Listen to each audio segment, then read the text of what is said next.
there guys, how are you? Welcome back to another awesome video, and it's time for another top 10 video. Today's top 10 video is going to be the top 10 most anticipated movies of 2023. I finally have come along to do this video and record it and everything.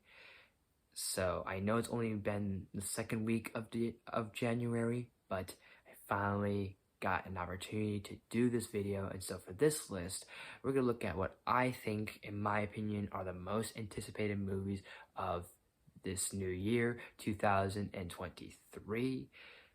And this is just my opinion and my opinion alone. And also, some of these may get delayed, may get postponed. That is always a possibility with some of these movies. They might get delayed, or they might get, their schedules might get changed and all that stuff. So some of these might pop up next year, or who knows. But just for now, these are the ones that I'm most excited for the new year. So let's jump right into this. And at number 10, we got the Super Mario Brothers movie. Say what you will if you don't like the cast. Say what you will if you don't like Chris Pratt as Mario. I think he's going to do a great job. I think he's going to do a fine job. I think the cast is going to be great. I think the best out of everyone in this cast is Jack Black as Bowser. I think he's going to be fantastic as the villain, of course. And I think just let alone, I think this is just going to be a great time. This is going to be a fun time. I feel like this is going to be so much better than that 1990s live-action movie with Bob Hoskins and John Leguizamo. No disrespect to John Leguizamo or Bob Hoskins, but that movie was shit. And I feel like this one is definitely 10 times better. Even if this movie is bad, I still feel like this still could be a fun time. And just the animation just looks so beautiful. It doesn't look like a Illuminations product or production. It just looks like something out of like DreamWorks almost. It's just so perfect. The animation looks perfect, and it just has me so excited. At number 9, we got Elemental. This, I think from what the plot seems to be telling us with this movie, is it seems very generic, feels very familiar, and sometimes a familiar formula works, but I feel the world and the animation and the world building and the atmosphere of this thing that they're establishing, that Pixar is doing, I feel seems very fresh, seems very just different, and literally a breath of fresh air, and it just looks so fantastic. I can't stress that fact that Pixar is just really great with their animation. And number 8 is The Haunted Mansion. I feel like we've been waiting for this reboot for a long time, especially from, I'm pretty sure Guillermo del Toro is going to direct this movie. I don't quite remember. I could be quite wrong, so don't quote me on it. I hope Guillermo del Toro is going to be directing.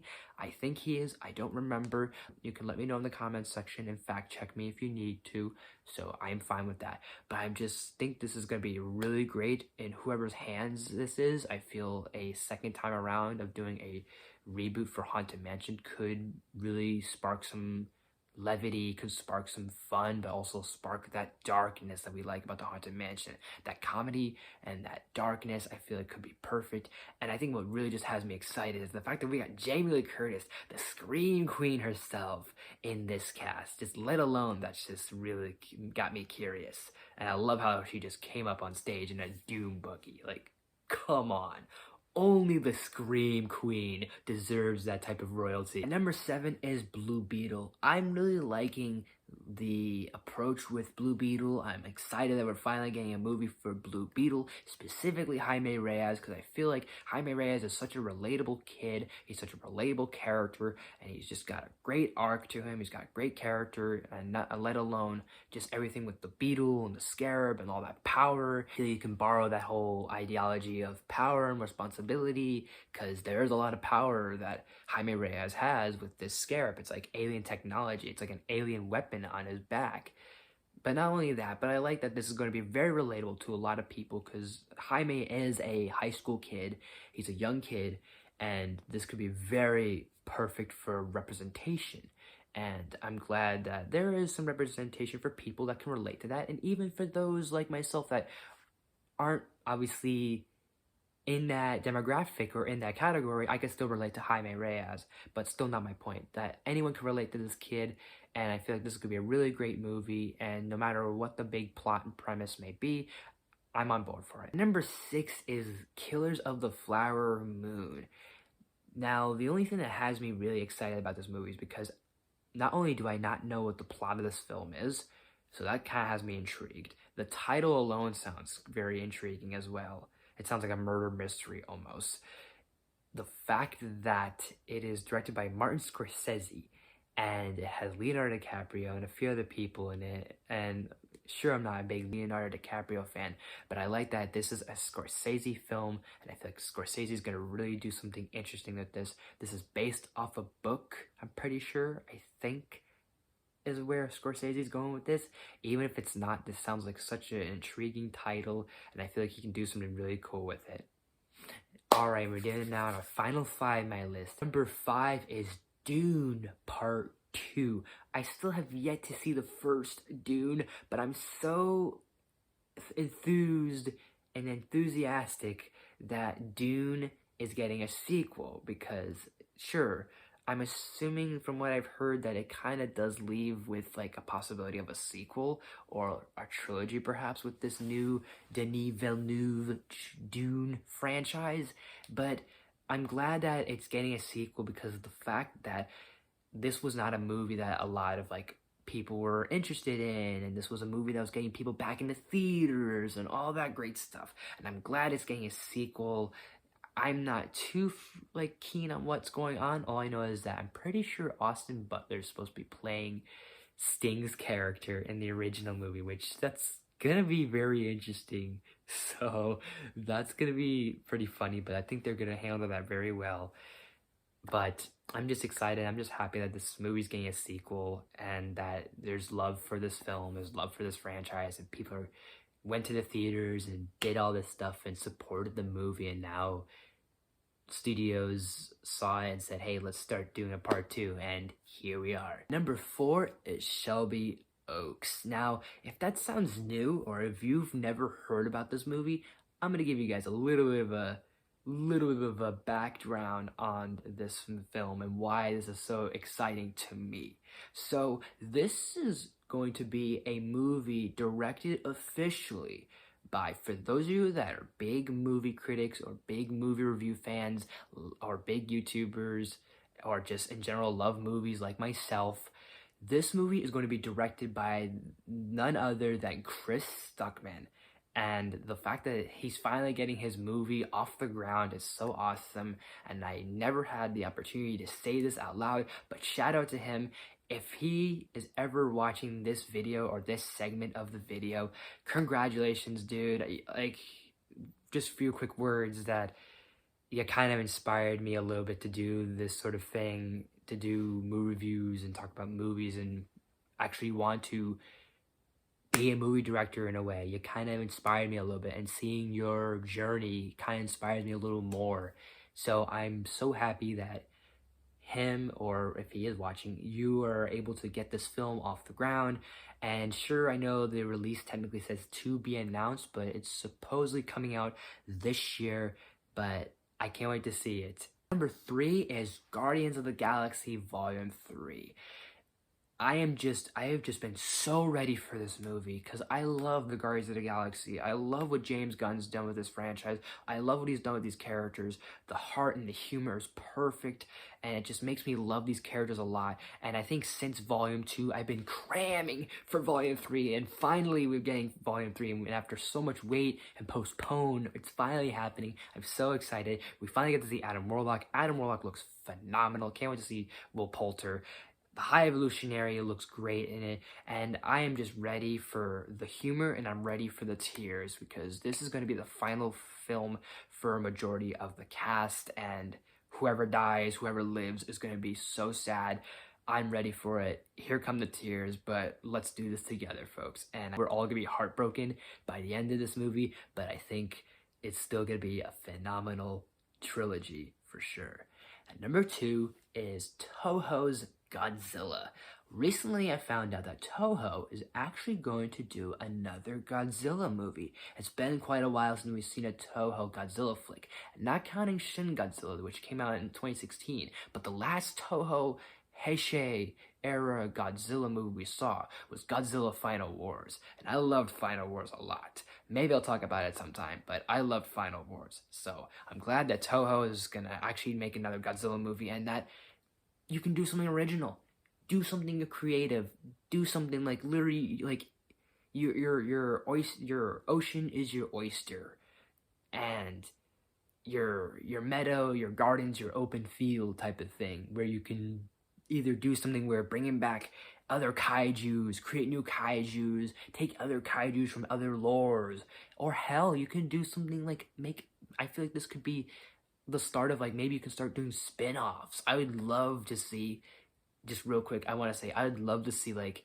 spin-off franchises or a spin-off film of bringing back Kiru and making Kiru the main protagonist of a flick where he just protects the earth from whatever kaiju may come. Whatever it is, Toho has a lot of range, and they have a lot of range, and they have a lot of like openness. There's a lot of like ideas out there I feel like they can do, and it has me definitely excited. And before I unveil my number one pick, here are a few honorable mentions.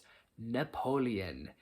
I think this is going to be very interesting. This is a very interesting approach for Ridley Scott as a director, coming off of The Last Duel. This is a very interesting, I think, very interesting indeed. And I think it's just going to be, even whether this is funny or great, perfect casting, but I think the idea of Joaquin Phoenix playing Napoleon sounds like it could be like a really good turn for things. Indiana Jones 5. I hate the fact that I forgot the title of this movie, but I'm just kind of glad that we're getting this movie finally, and that it's going to be directed by James Mangold, who gave us Logan, and I like that it makes sense for him to do this film, since Logan was Hugh Jackman's kind of last outing, not counting Deadpool 3 that's coming out in 2 years, I think, or 2024, yeah. And now he's doing this movie, where this is going to be Harrison Ford's last film, and he's got the whole gang back together. And I think it's just going to be a nice adventure for Indy. And if he dies, he dies. If he doesn't, then this could be a nice cap for... This could be the actual cap and end and close to the Indiana Jones franchise. Because I think after 5, let's close the book on Indy. Shazam! Fury of the Gods. I feel bad for this movie because I think this was technically supposed to come out earlier this year, or this was supposed to come out last year, but now it's been pushed a little further because of Black Adam. So I really am excited to see the whole Shazam family back and seeing them take on these goddesses, and it's going to be really interesting to see like them now a little more older and just grow up together as a family. Flash. I know this is kind of difficult to say with what's going on now with Ezra Miller and what they've been doing lately, but I just hope that this Flash movie is as good as everyone says it is, and with everyone, because there was, I want to say some people saw like first looks or something at a Comic-Con, and people were like, it's the best movie ever, and I was like, I'm hoping it's as good as everyone says it is, and I just hope the movie's just good in general. And now, my number one pick of my top 10 most anticipated movies of 2023 is, drumroll please,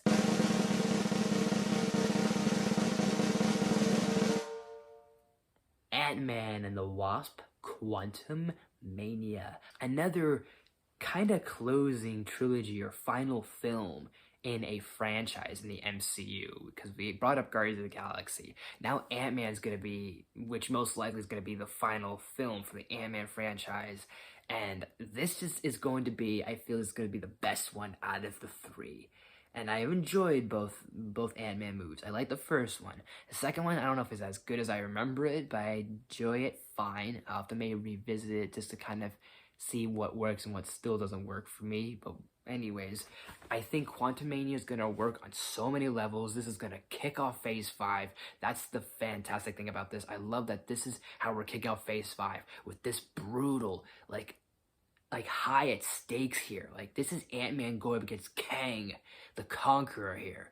And I can't wait to see Jonathan Majors in his full glory as Kang. He looks so awesome. I can't wait to see him in his full glory. We saw everything else with MODOK, and we see that Cassie's now going to be a superhero. And there's perhaps talks of that Ant-Man is going to die. And I think either Scott Lang or Hank Pym or both Ant-Mans could suffer a tragic death in this movie. And I think it's going to be very moving, and it's definitely going to be very sacrificial, especially with that second trailer we got for this for the football game, the playoffs, I want to say, this past Monday. Fight scene with Kang and Ant-Man just neck and neck, locked in headlocks with each other. I think it's going to be brutal. It's going to get intense, and there's definitely going to be something where Ant-Man is going to die, and I think this is going to be a perfect launch. And I think this is going to be a perfect launch going forward to show what Kang is capable of, whether it's this is going to be our main Kang or this is a Kang variant. And we're going to see just, this is, I think, a good close as a character for Ant-Man to go out on a bang like this and then progress the franchise in phase 5 and phase 6 and the multiverse saga going forward. And just so much I am just so ready for with Quantumania, and it's like a month away, and that's what makes it so much better. So those are the movies I'm most anticipated for. Let me know in the comments, what are some movies you're most anticipated for? And also, guys, thank you so much for watching. If you liked this video, please smash that button. If you're new to my channel, please subscribe. I do awesome videos every day, if not every week. Make sure you're reading that bell. I do new videos every week. Share the video with your favorites, all the good stuff and more. Leave some suggestions in the comment section. You name it, I'll look into it as best as possible. Look out for other videos I'm going to try and get back into movie reviews. Try and do some other things on this channel and experiment with some stuff, all that stuff. And maybe we can do like a few more questions, and then I'll start writing up my Q&A video, and I'll bring back gaming, all these other things I'm trying to do within my spare time I have during my work schedule, and with now eventually starting college and other stuff that's going on with my life. But thank you guys so much for watching, and I will see you next time.